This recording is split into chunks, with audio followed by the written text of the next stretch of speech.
Nibiru found. Perfect sphere leaving the sun sends Planet X theorists into meltdown. Footage of a perfect sphere moving near the sun has caused a frenzy among conspiracy theorists online. It's in regular format, regular speed. Here I've slowed it down, and you can see a perfect sphere left the surface of the sun just a few days ago in that same exact position. Here it is again in a different format. I use multiple formats that give it a different look, different perspective. I slow it down, I speed it up, I zoom in.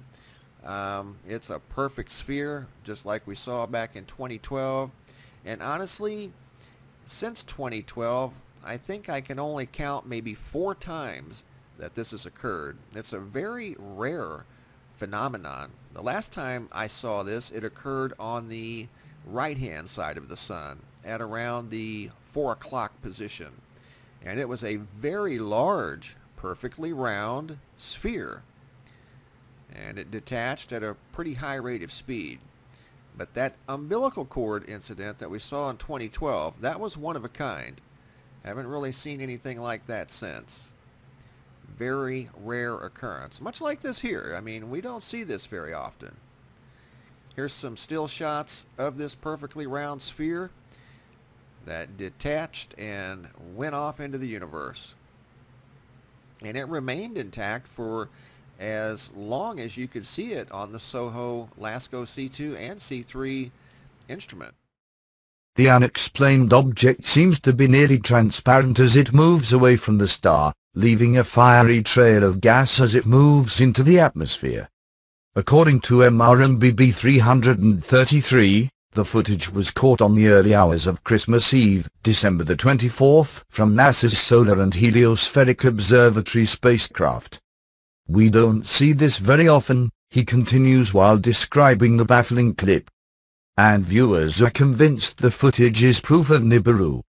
Conspiracy theorists maintain Nibiru, otherwise known as Planet X, is a giant alien world hurtling through our solar system. It is believed the widely speculated planet will eventually collide with Earth, wiping out mankind in one devastating blow. "Is it a planet? It looks like it's going around the sun," remarked one shocked viewer. Another commented, "That's our sun, how dare those aliens steal our sunspots?" Others believe the strange object is just a solar flare from the sun's rays.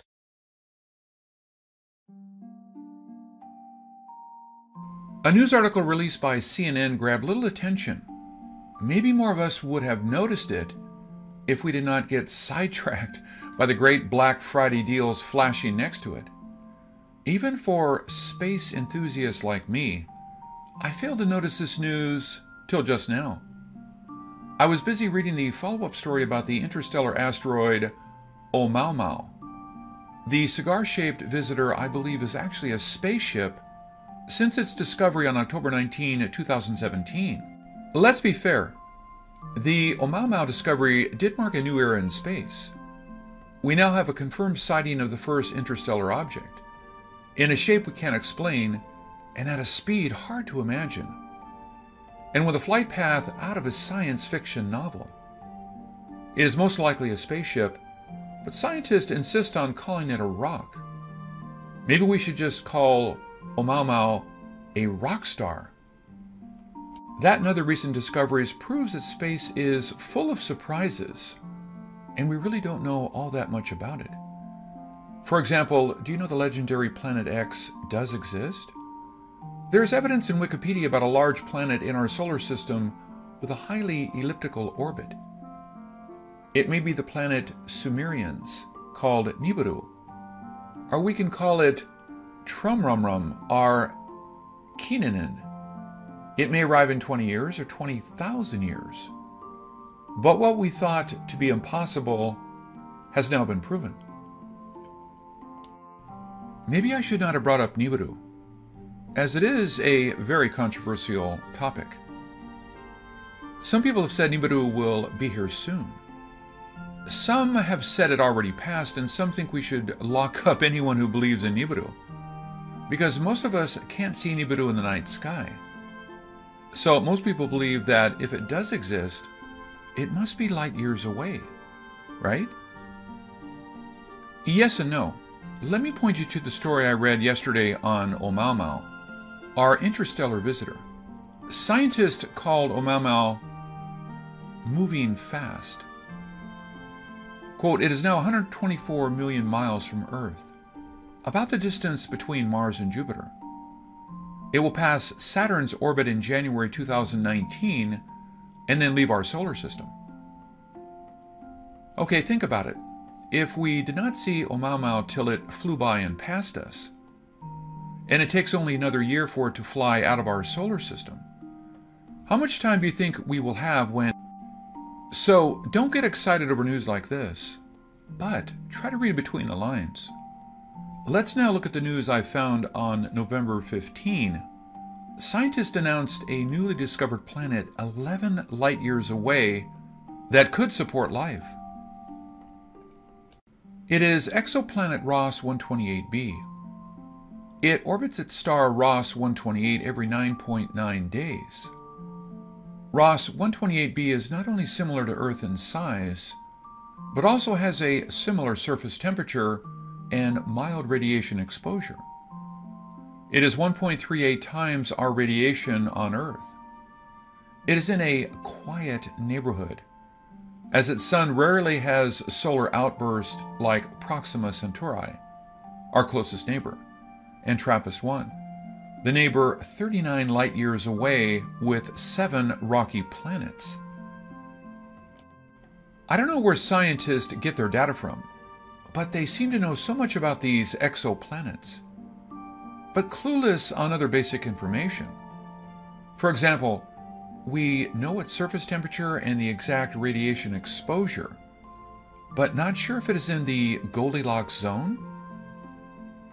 Even for that, finding a habitable exoplanet this close is exciting. However, the most intriguing part of the story is not about the planet, but its movement.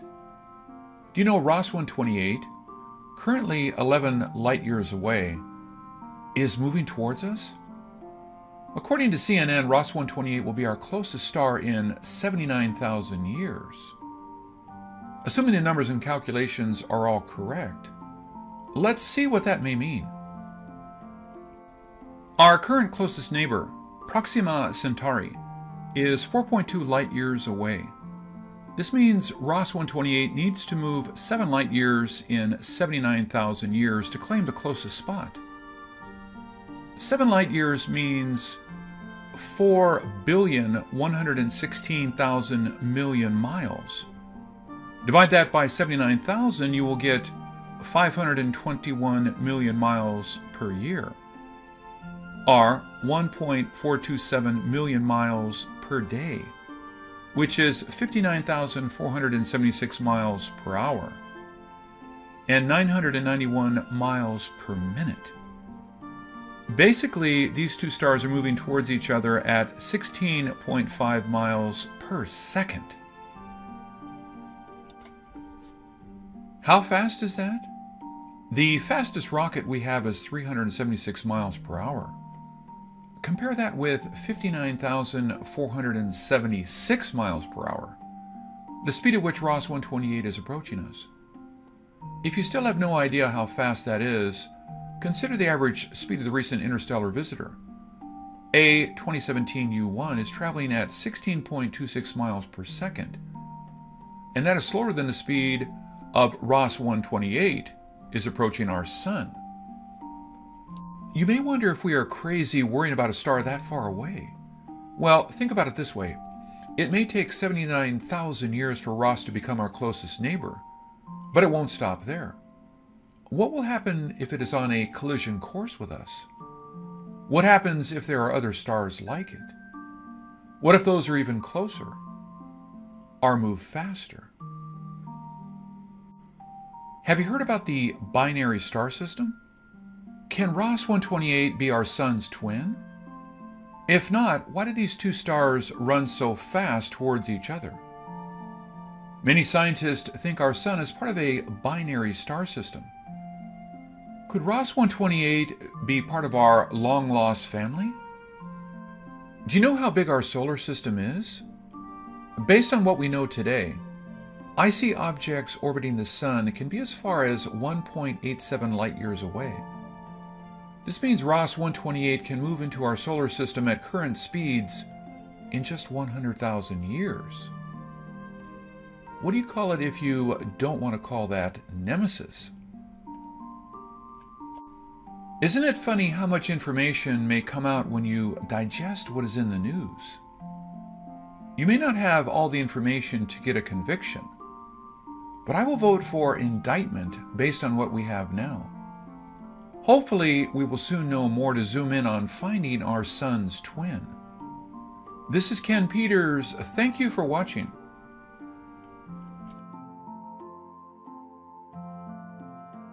Doomsday.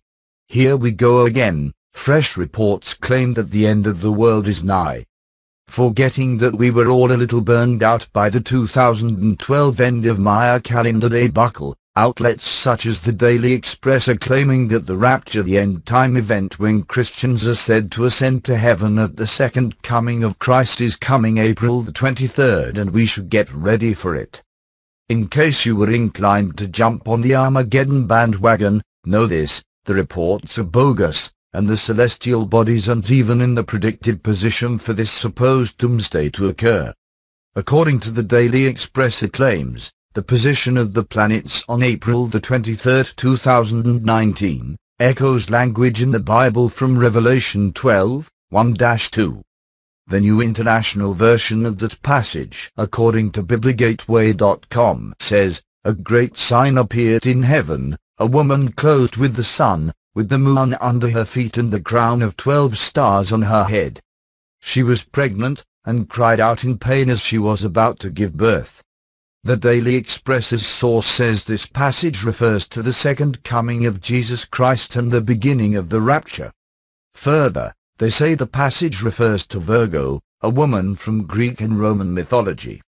Virgo also is represented in astrology, which is not a science, by the way, and as a constellation.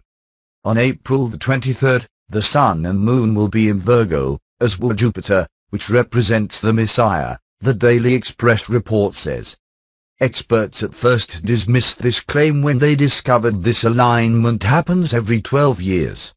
However, the conspiracy theories claim another planetary alignment, representing single quote The Lion of the tribe of Judah, will make this time the rapture. What planet is responsible for this alignment? It's Nibiru, a mythical world supposedly orbiting the Sun in an extremely long, eccentric orbit that has been debunked again and again by NASA, but it somehow keeps popping up in forecasts of doom. In the latest prediction, Nibiru is supposed to pass by Earth this October, causing volcanic eruptions as the gravity of this massive world disturbs our own. Tuesday, September 11th, 4 p.m. Mountain Time, 2018. Guys, in this video, I want to take a look at the Sun and at what appears to be something move quickly in front of the Sun, not only once, but twice.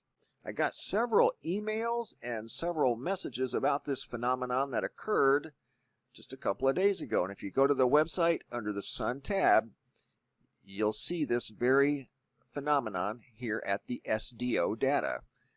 I have this particular spacecraft at the website because it's one of my favorites.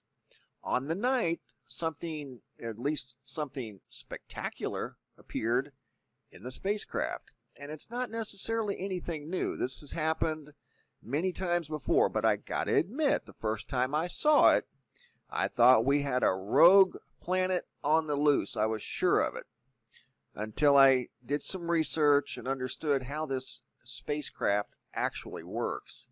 And then once I did, I understood what I saw and why I saw what I saw. Let's go back to the website. Let's look at the moon phase. That occurred on the 9th into the 10th. We look at the moon phase. September 9th was the new moon, right? So the new moon is pretty much lined up between the Earth and the Sun. Almost perfect. So this spacecraft, it orbits the Earth around the sun. It does not orbit around the sun. It orbits around the Earth. So are you following me? So during a new moon cycle, when the moon is between the Earth and the sun, there's the moon, there's the sun, here's the Earth, September 9th, 2018, that's where the moon was positioned, where it was supposed to be. New moon phase. So you've got this spacecraft coming around the backside of the Earth. You following me now? On its first pass on the backside of the Earth, this is actually the second look coming up. So here's the first look. The SDO would be down here, coming up from the backside of the Earth. On a new moon cycle, it would see a partial eclipse, basically, from the spacecraft. Okay? Now its second look, as the spacecraft is coming up, and if you'll notice, there is data missing from all of these SDO loops, right? Its second look was up here. This is what it saw from up here during the new moon cycle. So that's why it appeared to happen so quickly, which almost seemed like that's impossible. How did it go one direction one way and then back the opposite direction within 5 hours, 6 hours? That's how you were seeing the movement basically of the spacecraft going behind the Earth during a new moon cycle. That's in slow motion. That's the spacecraft going behind the Earth as it's looking at the sun during a new moon cycle. Now this is the spacecraft there coming out from behind the Earth looking at the moon again. But I got to admit, the first time I saw that, I just knew I had discovered a rogue planet. But that is the moon in new moon phase from the SDO spacecraft going behind the Earth, looking at the sun and the moon during the new moon.